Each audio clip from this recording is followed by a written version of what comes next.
ବୁଦ୍ଧିଆ ଛେଳି। ଗୋଟିଏ ଜଙ୍ଗଲରେ ଅନେକ ଜୀବଜନ୍ତୁ ରହୁଥାନ୍ତି। ସେଠାରେ ଗୋଟାଏ ଛୋଟ ଗୁମ୍ଫାରେ କିଛି ଛେଳି ବାସ କରୁଥିଲେ। ଛେଳିମାନେ ଦିନସାରା ଚରାବୁଲା କରି ସନ୍ଧ୍ୟାରେ ନିଜ ଗୁମ୍ଫାକୁ ଫେରିଯାଆନ୍ତି। ଥରେ ଦୁଇଟି ବିଲୁଆ ଖାଦ୍ୟ ଅନ୍ୱେଷଣରେ ସେହି ଜଙ୍ଗଲରେ ବୁଲୁ ବୁଲୁ ଦେଖିଲେ ଅନେକ ଛେଳି ସେଠାରେ ଚରୁଛନ୍ତି। ସେମାନଙ୍କର ଖାଦ୍ୟ ଏହିଠାରେ ହୋଇଯିବ ଭାବି ପ୍ରଥମ ବିଲୁଆ କହିଲା, ଭାଇ, ଆମ୍ଭେମାନେ ଏତେ ପରିଶ୍ରମ କରି ଖାଦ୍ୟ ଖୋଜିବା ଆବଶ୍ୟକ ନାହିଁ।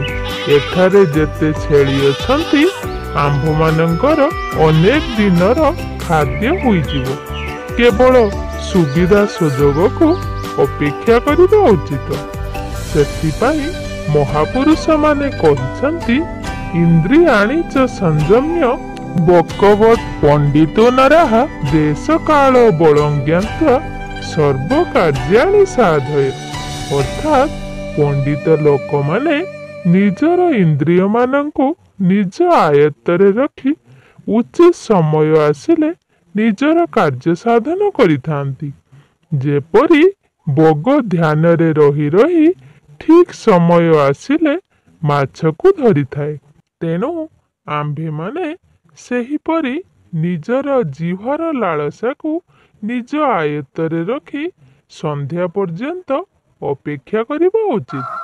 ଏହି କଥା ଭାବି ବିଲୁଆ ଦୁଇଜଣ ବୁଦା ଆଢ଼ୁଆଳରେ ଲୁଚି ରହିଲେ। ସନ୍ଧ୍ୟା ହେଲା।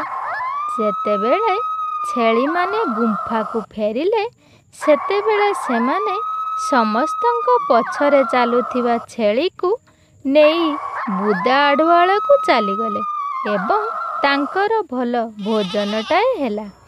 ଏହିପରି ସବୁଦିନ ଗୋଟାଏ ଗୋଟାଏ ଛେଳି ନେଇ ବିଲୁଆମାନେ ଖାଇ ଦେଉଥାନ୍ତି। କିଛି ଦିନ ପରେ ଛେଳିମାନଙ୍କ ସଂଖ୍ୟା କମିଗଲା। ସେମାନଙ୍କ ମଧ୍ୟରେ ଗୋଟାଏ ବୁଦ୍ଧିଆ ଛେଳି ଥିଲା। ସେ ସବୁ ଛେଳିମାନଙ୍କୁ କହିଲା, ଭାଇମାନେ, ଆମ୍ଭମାନଙ୍କର ସଂଖ୍ୟା ଦିନକୁ ଦିନ କମିବାରେ ଲାଗିଛି। ବୋଧହୁଏ ଏଠାରେ କିଏ ଆମ୍ଭମାନଙ୍କର ଶତ୍ରୁ ଅଛି, ଯିଏକି ଗୋଟିଏ ଗୋଟିଏ ଛେଳିମାନଙ୍କୁ ସବୁଦିନ ଖାଇ ଦେଉଛି।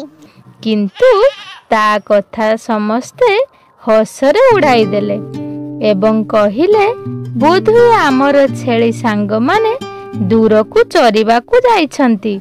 ସେଥିପାଇଁ ସେମାନଙ୍କର ଆସିବା ବିଳମ୍ବ ହେଉଛି। କିନ୍ତୁ ବୁଦ୍ଧିଆ ଛେଳି ସତ କଥାଟା ଜାଣି ସାରିଥାଏ।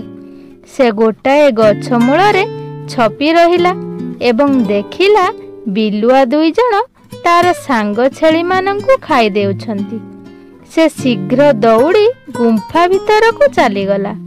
କିନ୍ତୁ ତାର ସାଙ୍ଗମାନେ ଜୀବନ ହରାଇବାର ଦୁଃଖ ତାକୁ ବହୁତ କଷ୍ଟ ଦେଉଥିଲା। ସେ ସେହି ଗୁମ୍ଫାରେ ଏକୁଟିଆ ଥିଲା। ଅନ୍ୟ ସମସ୍ତ ଛେଳିମାନଙ୍କୁ ବିଲୁଆ ଦୁଇଜଣ ଖାଇଦେଲେ। ବିଲୁଆ ଦୁଇଜଣ ତାର ମାଂସ ଖାଇବାରେ ବହୁତ ଲୋଭ କରିଥିଲେ। କିନ୍ତୁ ବୁଦ୍ଧିଆ ଛେଳିଟି ଗୁମ୍ଫା ଭିତରେ ଥିବା ଅଳ୍ପ କିଛି ଘାସ ଖାଇ କିଛି ଦିନ ରହିଲା। ଜମା ବି ବାହାରକୁ ଆସିଲା ନାହିଁ। ବିଲୁଆ ଦୁଇଜଣ ଛେଳିଟି ବାହାରକୁ ନ ଆସିବାରୁ ନିରାଶ ହୋଇ ଗୁମ୍ଫାର ଦୁଆରେ ଛିଡ଼ା ହୋଇ କହିଲେ, ଘରବାଲା, ଘରେ କିଏ ଅଛ?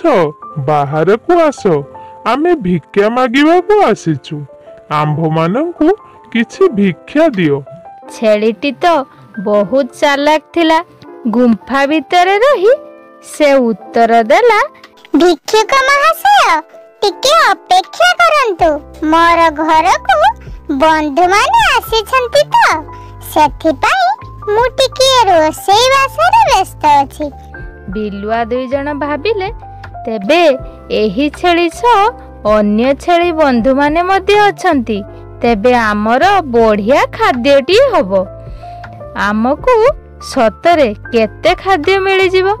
ପୁଣି ଥରେ ବିଲୁଆ ଦୁଇଜଣ କହିଲେ, ଘରବାଲା, ତମ ବନ୍ଧୁମାନଙ୍କୁ ନେଇ ଶୀଘ୍ର ବାହାରକୁ ଆସ, ଆମର ବିଳମ୍ବ ହେଉଛି। ଛେଳି କହିଲା, ହଁ ଭିକ୍ଷୁକ ମହାଶୟ, ମୋର କୁକୁର ବନ୍ଧୁମାନଙ୍କୁ ନେଇ ମୁଁ ଶୀଘ୍ର ବାହାରକୁ ଯାଉଛି। କୁକୁର କଥା ଶୁଣି ବିଲୁଆ 2 ଜଣ ଡରରେ ଶୀଘ୍ର ସେଠାରୁ ଦୌଡ଼ି ଚାଲିଗଲେ।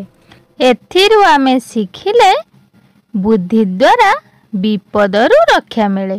ଧନ୍ୟବାଦ।